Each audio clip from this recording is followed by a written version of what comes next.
APJ Abdul Kalam, আমরা সবাই তাকে মনের মণিকোঠায় সবসময় রেখেছি, তাকে আমরা খুব শ্রদ্ধা করি।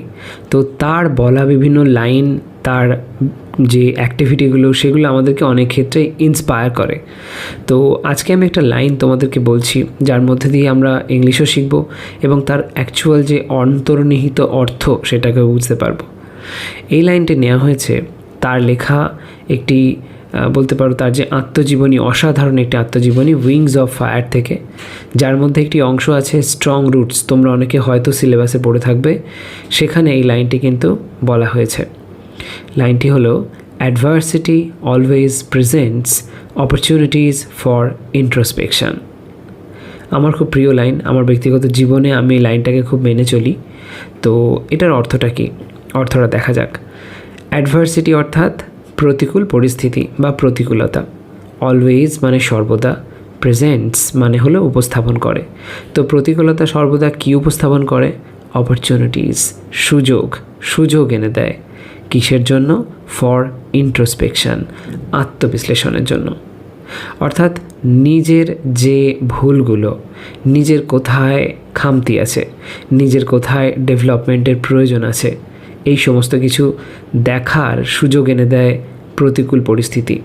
অর্থাৎ আমরা যখন প্রতিকূল পরিস্থিতির মধ্যে পড়ি, সবার আগে আমরা কি করি? সবার আগে হয়তো কোনো একটা কারণবশত হয়তো আমরা মনে করি যে যার জন্য এটা হয়েছে ওই সেই ব্যক্তিটা, ওকেই আমাদের দোষারোপ করতে হবে।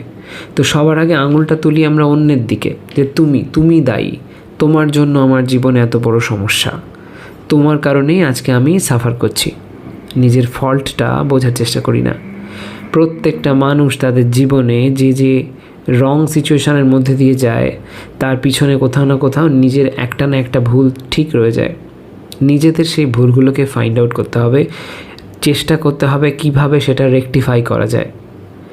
আমরা আমাদের জীবনে যখন প্রতিকূল পরিস্থিতির মুখোমুখি হই, তখন ঘাবড়ে না পড়ে নিজেদেরকে বিশ্বাসটা জাগাতে হবে যে আমি পারবো এবং আমার মধ্যে যে ভুলগুলো আছে সেটা দেখার সুযোগ আমি এখানে পেয়েছি। তো এটাকে আমি শুধরে নিয়ে আমি আবার এগিয়ে যাব। এটাই হচ্ছে এই লাইনটির অন্তর্নিহিত অর্থ।